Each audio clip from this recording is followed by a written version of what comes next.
Pritong galunggong, pero hindi tayo makakokontento dyan. Pasasarapin natin yan. Lagyan natin ng sauce mga idol. Tara. Ito na nga. Meron tayo ditong kamatis, bawang, sibuyas, at spring onion. Igisa natin yan mga idol. Lagay tayo ng mantika. At syempre, pag uminit na, lagay natin yung bawang. Luya pala yan. Luya. Di ba? Pag bumangon na yung ating luya, saka natin ilalagay yung bawang mga idol, ano. Yan. Konting lang, gisa-gisa lang. Yan, pag lumabas na yung natural oil ng luya, saka natin ilagay yung bawang. At syempre, make sure natin na hindi masasunog natin bawang para hindi maglasang sunog natin niluluto mo na. Sama-sama naman nun. Kakain ka ng isda, lasang sunog. Nagsos ka pa, lasang sunog naman. At syempre, sunod natin yung sibuyas.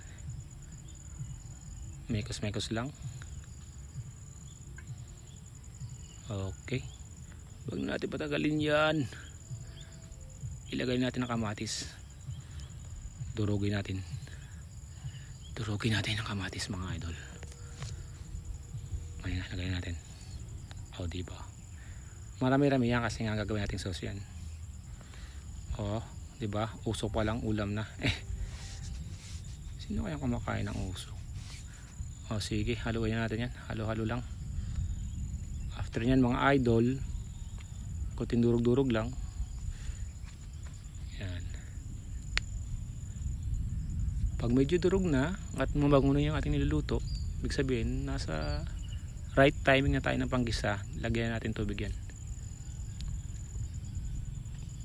Pero bago yan, maglagay mo tayong paminta. Tapos halo-halo lang konti ulit, pampabango. At syempre, every step of the way, kailangan natin maglagay ng pampalasa. Konting lang, saltiness, asin. Lagay tayo ng mga idol. Rock salt konti lang. Approximately half teaspoon nata nilagay ko dyan. Yan. Konti lang. Madaling magdagdag. Pero pag nagbawas ng alat, nako po.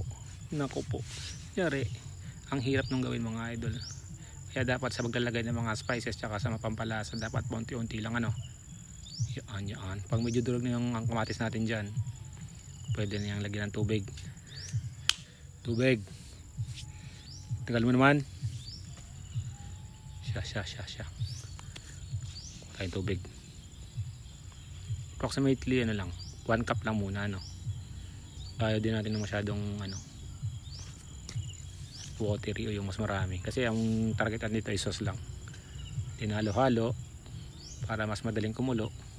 Takloban natin yan mga idol. Takloban natin yan.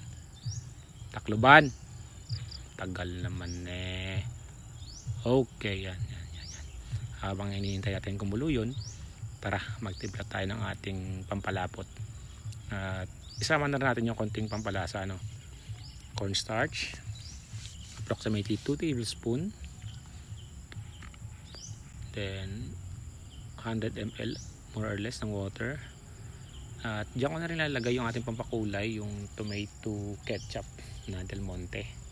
Mas masarap sana kung banana ketchup, kasi mas matamis yun. Pero okay lang naman. After nya nang lagay din ako dyan ng approximately 2 tablespoon na sugar. Medyo marami. Actually nang dagdag pa tayo dyan mamaya, kasi target natin yung medyo matamis. Halot pat medyo maasim yung ating tomato ketchup dyan. Konting halo-halo lang. At sa tingin ko po ay kumukulo na rin yung ating pinapakulo na kamatis, ayan, na may tubig. Doon natin ihalo ito mga idol para lumapot yung sauce natin. Tara. Pwede na yan idol. Ayan na nga. Kumukulo na nga, sabi ko sa iyo diba? Lagay natin yung water mixture natin. Slurry natin yan. Then mix natin yan. Panagdag kulay lang siya. At saka pa lang lalagay din ako ng konting umami dyan, toyo. Umami, siyempre kulay na rin. Tapos halo-halo ulit, mikos-mikos lang, then pakulin ulit natin yan mga idol. After nyan, doon na tayo mag timpla na, no? Kung anong kulang, saltiness ba, sweetness, kung gusto nating maglagay ng vinegar dyan, pwede rin, walang problema, para sweet and sour ang datingan. Pero ako hindi na akong lalagay ng vinegar dyan, ano mga idol. Simple yan lang natin yan. So, tingin ko medyo kulang pa ang tubig dyan, kaya nagdagdag pa ako ng konti, ano. Yan, toyo muna, pang umami. Oha. Diba? Medyo tuyo. So, hindi siya enough para sa 1 kilo ng galunggong. Kaya, dagdag tayo ng konti dyan ng tubig, ano. Anyway, yun po ay choice nyo. Kung gusto nyo medyo marami ang sauce, dagdag lang kayong tubig. Kung hindi, okay na yan. Pero ako, dagdag tayo ng konti. Ayan na. Halo-halo lang. Okay. Ito po ay almost done na. Actually, pwede natin ilagay dito yung isda, ano, pero ako mas dinuro ko pa ng konti yung kamatis dyan, ano, para mas humalo sa sauce niya, ano. Diba? Ang kahit yan ang ulam mo, solve na tayo dyan mga idol, kahit wala na yung isdang galunggong, diba? Tikim natin ng konti. Pero tingnan natin kung may kulang pa. Sa tingin ko meron pang kulang dyan, kaya magdadagdag tayo ng asukal. Isang ano lang siguro, kutsara. Hindi na pala, nakapagdagdag na pala ako kanina, sorry naman.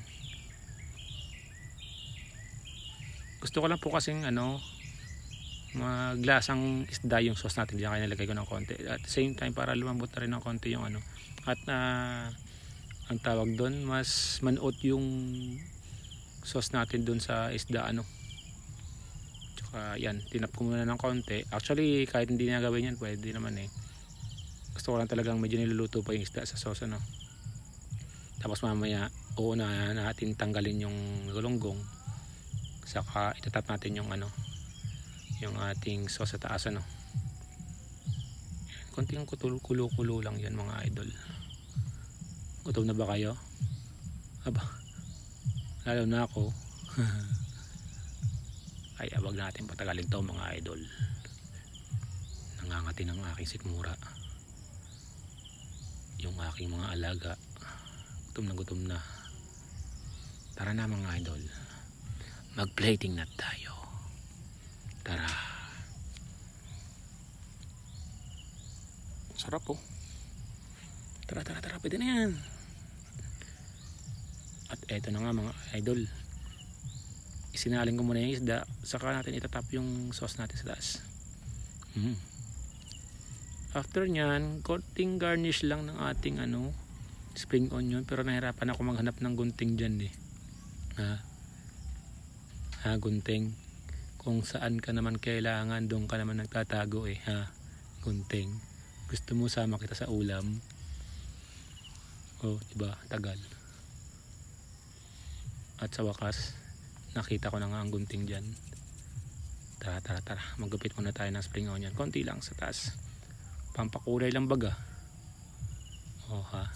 Tara, bilisan mo kasi, bagal mo